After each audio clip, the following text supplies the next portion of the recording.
Assalamualaikum warahmatullahi wabarakatuh. Eh, Kami dari kelompok 2 ingin mempresentasikan materi menerima tamu dan etika bertelepon. Adapun nama-nama dari kelompok 2 ini yaitu saya Ine Marcelita, ada Vanessa, ada Rizky Ramadansyah, ada Diki Komang Anugrah, ada Zera Azria dan Widianti Abi. Langsung saja, yang pertama yaitu dijelaskan oleh saya pengertian tamu. Kata tamu dalam Kamus Bahasa Indonesia atau yang sering kita sebut dengan KKBI yaitu yang berarti orang yang datang ke perjamuan. Tamu kantor seseorang atau kelompok yang datang ke sebuah perusahaan untuk kepentingan tertentu. Nah, ada pendapat lain menurut Soemarto atau Dwi Antara, yaitu tamu organisasi atau perusahaan bisa seseorang atau sesekelompok orang dengan membawa satu atau beberapa kepentingan. Dan di sini juga ada tugas sekretaris, yaitu mengatur pertemuan antara pimpinan dengan tamu-tamu yang akan bertemu dengan pimpinan. Nah, jadi organisasi ada yang besar dan ada yang kecil.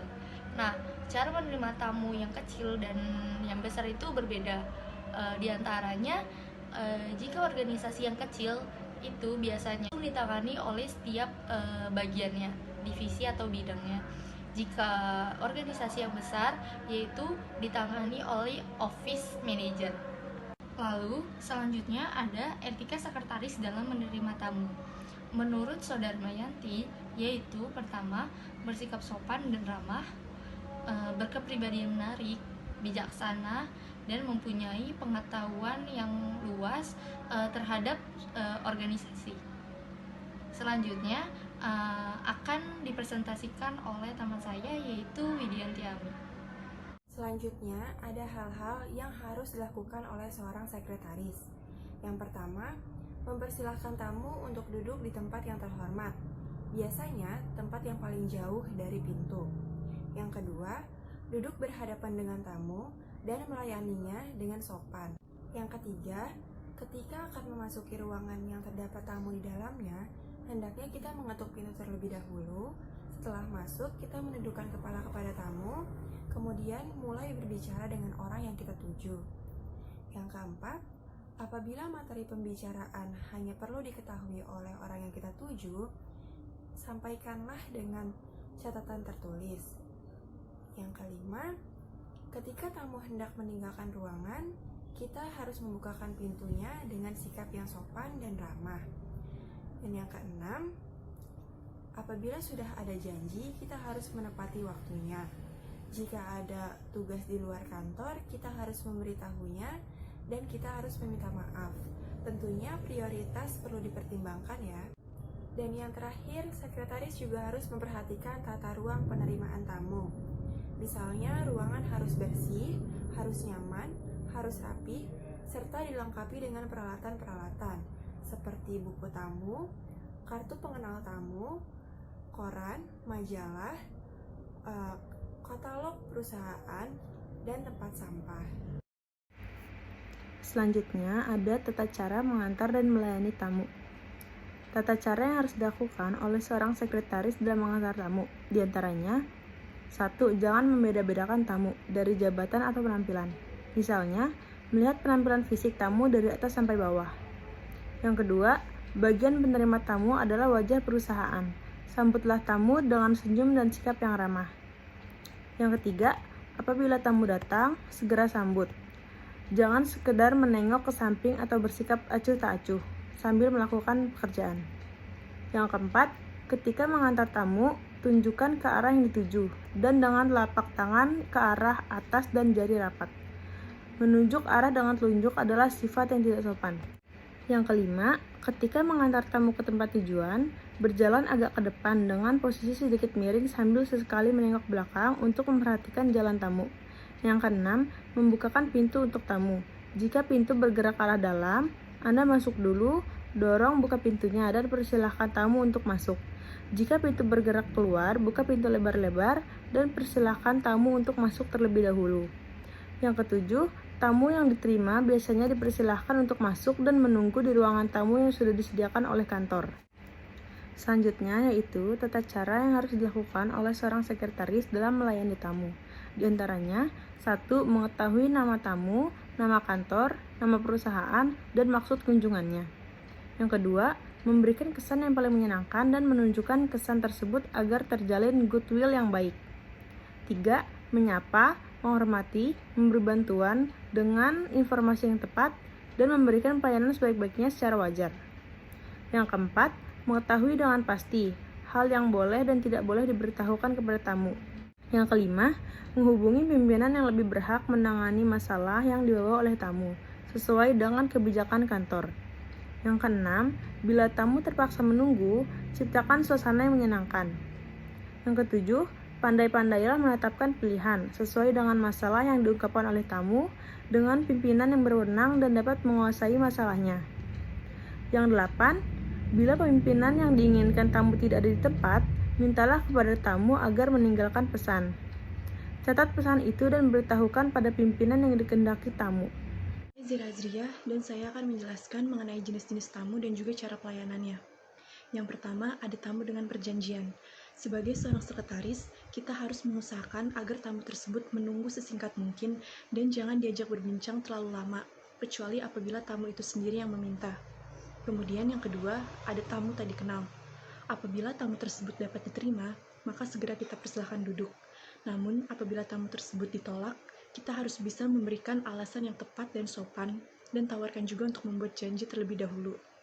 Kemudian yang ketiga, ada tamu yang menolak memberitahu keperluannya.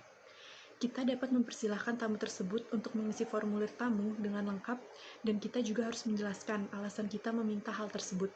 Walaupun tamu tersebut tetap bersikeras tidak memberitahu keperluannya, kita harus tetap memperlakukannya dengan sopan dan sabar.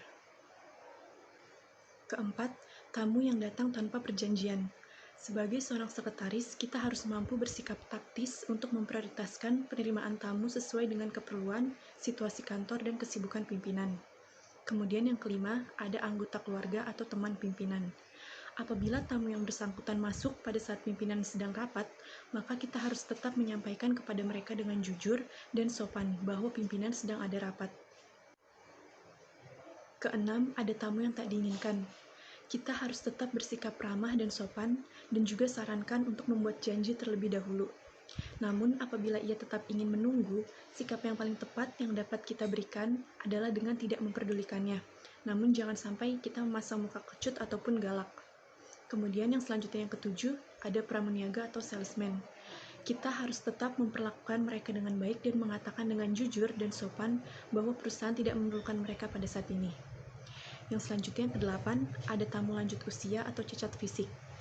Perlakukan dengan sewajarnya, waspada dan bersiap apabila sewaktu-waktu mereka membutuhkan bantuan. Kesembilan, ada anggota keluarga atau teman dekat sekretaris. Kita harus menerima secara wajar dan tidak gaduh. Apabila hendak membicarakan masalah yang dapat memakan waktu yang lama, sebaiknya kita ajak ke ruang tamu, tetapi tidak dibenarkan untuk mengobrol berlama-lama pada waktu jam kerja. Selanjutnya yang ke-10, ada tamu ketika pimpinan membatalkan janji. Menyampaikan hal tersebut kepada tamu dengan sopan beserta alasannya, dan bila perlu ajukan untuk membuat perjanjian baru. Ke-11, tamu yang bersifat kunjungan rutin.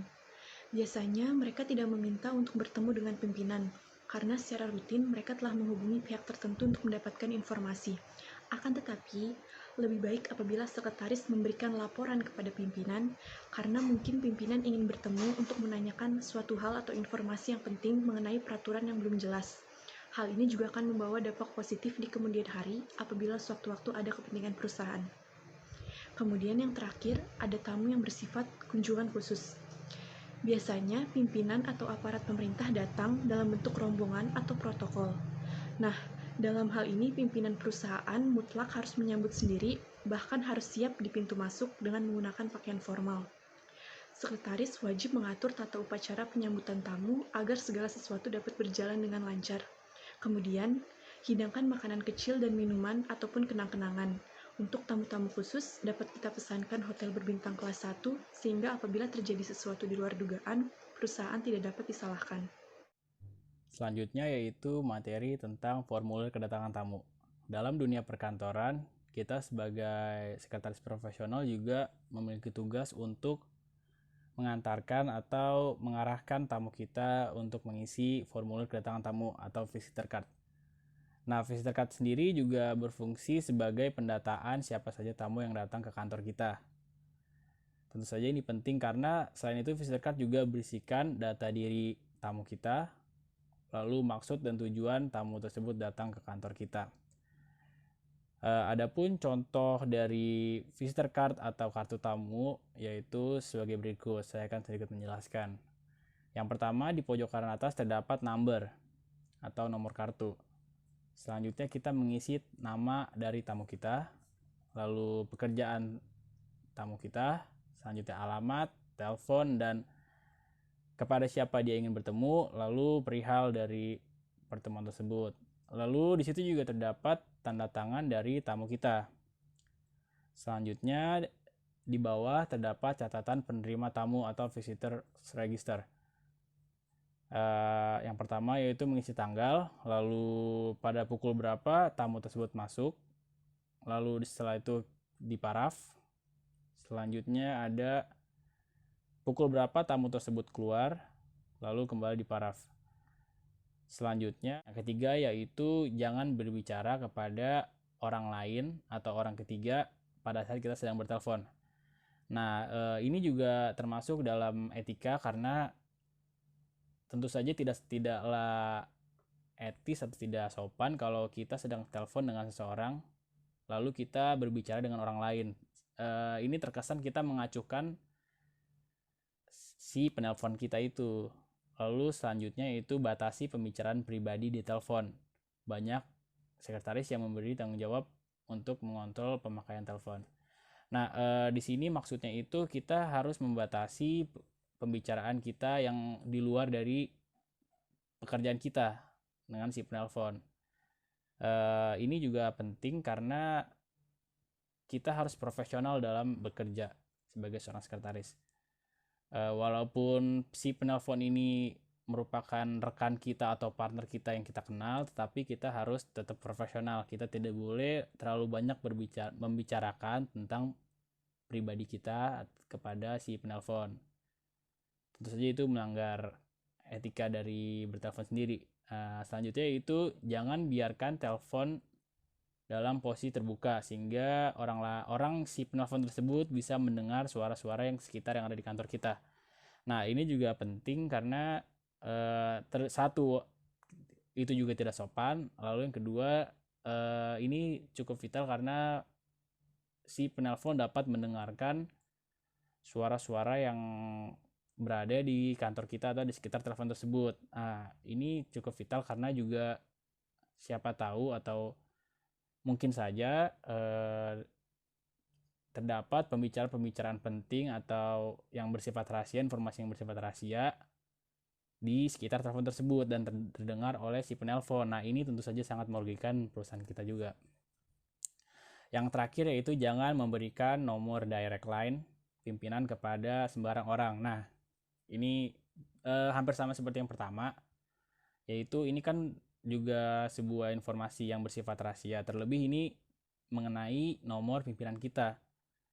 Tentu saja sudah menjadi tugas kita untuk menjaga informasi-informasi seperti ini. Karena ini kan bersifat nomor dari pimpinan kita. Bisa saja kalau misalnya kita memberikan kepada sembarang orang, nomor tersebut akan dipakai dan disalahgunakan oleh pihak tersebut atau oknum-oknum yang tidak bertanggung jawab. Ya, selanjutnya saya di Komanugrah akan menjelaskan tentang tata cara menerima telepon yang baik. Yang pertama yaitu kita harus segera mengangkat gagang telepon saat telepon berbunyi atau berdering. Karena bersikap bijaksana untuk selalu menganggap bahwa semua telepon yang masuk adalah penting. Itu untuk tidak membiarkan telepon berdering terlalu lama, sebab telepon yang terus-menerus berdering akan menjadi sumber suara yang bising dan dapat mengganggu ketenangan pimpinan. Lalu yang kedua, menyebutkan nama perusahaan atau divisi. kita harus dengan fasih menyebutkan nama perusahaan divisi agar penerima telepon atau yang menelpon kita bisa mengetahui apakah tujuan yang mereka telepon itu benar. Lalu juga yang ketiga, tanyakan dengan sopan siapa penelpon agar kita tahu kita berbicara dengan siapa dan dari mana ia berasal atau dari perusahaan mana. Lalu yang keempat, dengarkan baik-baik permintaan penelpon. Misalnya kita sebagai sekretaris harus mendengarkan baik-baik apa yang dibicarakan oleh penelpon atau pesan apa yang disampaikan penelpon yang harus kita sampaikan, misalnya ke atasan atau pimpinan ataupun juga ke rekan kerja kita. Lalu kita yang kelima, bisa sambungkan segera kepada orang yang dituju penelpon. Ini keadaannya relatif. Misalnya terjadi pada yang dicari adalah pimpinan kita. Kita harus juga meminta penelpon agar bersabar menunggu untuk mengecek jadwal apakah pimpinan ada di tempat ataupun juga rekan kerja dan kepala divisi lain yang misalnya si penelpon ingin berbicara atau ingin menyampaikan pesan. Lalu yang keenam, kita perlu mencatat pesan yang ingin disampaikan penelpon. Kita tidak boleh miss komunikasi sedikit pun, karena pesan yang salah yang kita catat bisa menyebabkan komunikasi yang salah, baik itu antar perusahaan kita dengan partner perusahaan kita maupun dengan perusahaan yang ada proyek yang mengakibatkan bisa berujung hilangnya keuntungan dalam perusahaan. Lalu yang ketujuh, kita perlu bertanya sebelum kita mengakhiri pembicaraan. Misalnya sebagai sekretaris kita harus bertanya, apakah ada lagi yang bisa saya bantu, untuk memastikan bahwa tidak ada lagi pesan yang perlu disampaikan oleh penelpon. Lalu yang kedelapan, yaitu ucapkan terima kasih dan salam. Ini merupakan salah satu tata cara yang penting dalam kita menerima telepon sebagai sekretaris, karena berterima kasih dan salam merupakan bentuk dari etika dan menggambarkan cerminan perusahaan.